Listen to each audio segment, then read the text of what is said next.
My guest on today's Spotlight on the Star is a singer who keeps having hits, even though he's sort of been away from the top reaches of the chart for the past couple of years.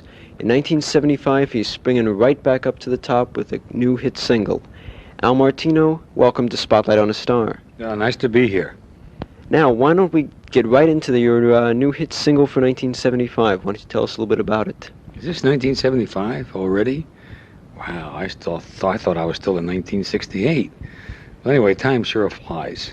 But here we are with a new record and a new lease on my career, which is certainly very gratifying. And To the Door of the Sun is a great song, and I certainly hope that it does go all the way. How did you find this song? It was found, it came from Italy, the song, and Capitol Records. I think one of the promotional men there from the Hartford area heard it on the radio, heard the Italian version. Someone went to Italy, a disc jockey I think it was, found the record and came back and started playing the Italian version. Of course, that record wasn't available for sale. So they called me and asked me if I would make a record of it. And of course I called Capitol, and Capitol says, yeah, let's get on this project right away. And the rest is history. It was played on the radio, the same radio station that played the original version, and it took right off. Let's go back to the beginning of your career now. How did you get involved with music? Well, it kind of came naturally. You know, I'm musically inclined, and my family's musically inclined, and we used to sing around the house, sing around on the jobs, and one thing led to another. I wanted a job in a nightclub, in a local nightclub, and I got the job. I did well, and then I went on to my next venture, a club, maybe in New York City, or a club somewhere up in Montreal, Canada. But I got my experience just traveling around for about 3 or 4 years. Did you always want to become a singer? Yes, as far back as I can remember. That started back in Philadelphia, where I was born. I was listening to. I was a big record buyer. I mean, I look forward to every Friday. My brother and I would go down to the record shop and buy our quota of records. We were allocated so much money, or each week for records. Say, it could have been $10, $20, whatever it was, and we bought these records and we loved them. Do you still keep up your record collecting today? Not as much as I used to, because now, it's a professional business with me, and I don't have time to go out and buy and shop for a bunch of records that I probably put away somewhere and never hear them. I look for material all the time. For instance, I just went out and bought a Barry Manilow record or album. Now, I won't listen to all of that, but I'll listen to a few cuts that may impress me, and then I'll do it in my act. But, I really don't have time to listen to an entire album.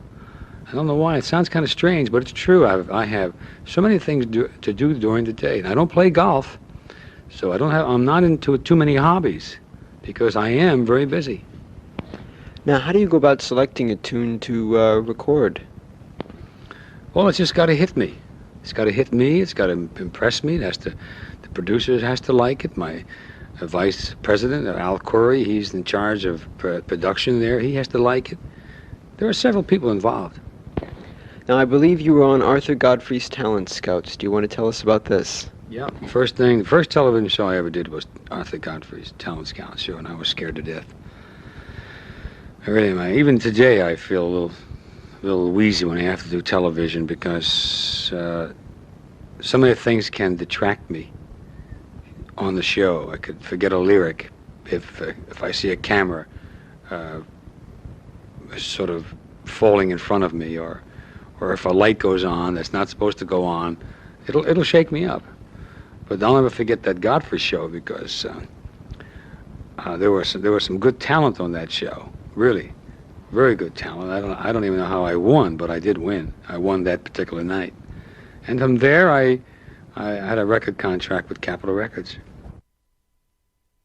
Now, you also had a hit single in the early 1950s. I believe it was a million seller. Do you want to tell us about that? Well, it was called Here in My Heart. That was written by two people back in Philadelphia. They came to New York City, where I was living, and they heard me on the Arthur Godfrey show. and they said that I would be perfect for this song.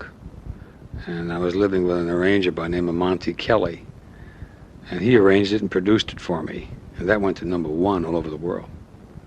And what happened after that? I went to Europe. I lived in Europe for about 6 or 7 years. Now, that was a difficult time because, you know, you can't leave America for such a long period of time because they forget you very easily. And I thought it was a mistake living there that long. So when I came back to America, I had to start all over again. Now, our Spotlight on a Star research staff has been out cruising stores, and we've come up with something of yours from about 1959. We'll show it to you, see if you remember it. Oh, yes, I do remember this. I was on this, it can't get you out of my heart. Yeah, where did you get this? We found it in a used record shop. Is that right? Well, this is hard. This record you can't even get. I mean, I thought it was deleted, but apparently it is for sale. I had a brief career with 20th Century Fox Records. And, as a matter of fact, the label, it says 20th Century Fox. When I recorded for them, it was called 20th Fox. The century wasn't in it. Apparently, they must have changed it, because we couldn't use the word century in those days. The film company wouldn't let us use the word century included with the word fox. But things have changed over the 10 or 15 years. But I had a wonderful career on this label, 3 wonderful years. Now, when did you join Capitol, and what were some of the early success hits? Well, right after I left 20th Fox, I went to Capitol Records and I recorded a song called Granada. Then I recorded I Love You Because, I Love You More and More Every Day, Tainted Rose, of course the Spanish Eyes, Mary in the Morning, and a few others. Now, how did this story of the Tainted Rose come about? Well, Tainted Rose was written by a chap by the name of Peter DeAngelis. And he came to Chicago to play this song for me. This is after I Love You Because was going top 5 in the country. And he thought Tainted Rose would be a good follow-up. And it was. It was another top 5 record. And in 1972, you recorded a song and also starred in a movie. You got a movie career going. Do you want to tell us a little bit about this? Yeah, I was in the picture called The Godfather, the original one, the first one. I wasn't in the second one because I made Francis Coppola an offer he refused. But I enjoyed making the first picture. The Johnny Fontaine role was a very, very interesting role. The song was very nice. Speak Softly Love, which I recorded also, which people remember when I sing it in my act. They applaud. And it's nice to be associated with such a giant project. Do you have any plans for any future films?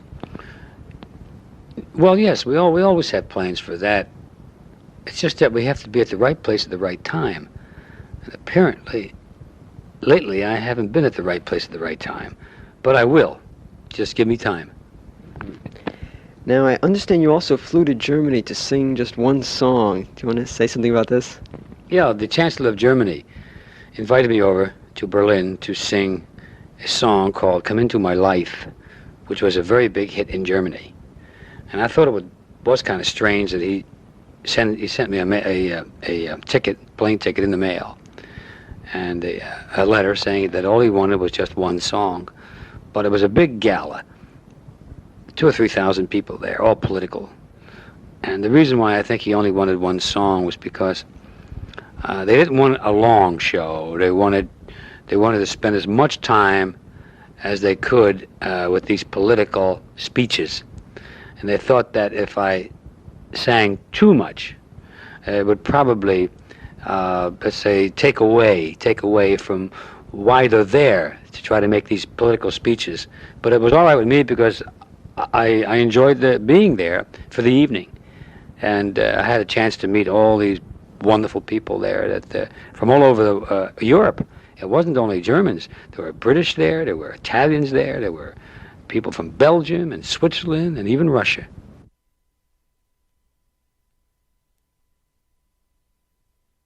I have a hobby. I love to cook. And people are always calling me for recipes. you know. One thing I don't know how to do is to put a recipe down on paper. It's up here in my head. And you put the ingredients in front of me and everything I need, and boy, do I go to work. What are some of your famous recipes? Well, we have so many. I can do anything with veal. I can do anything with chicken. I can do anything with beef. I love to cook fish and pasta. I mean, it's just about 9, 10 different ways that you can make wonderful sauces. And I make them all, different styles. Have you thought about putting together an Italian cookbook? It's not a bad idea if I can only get somebody to put it together for me. It would be a beautiful idea to have an Italian cookbook. Absolutely. It's a good idea. I may work on that.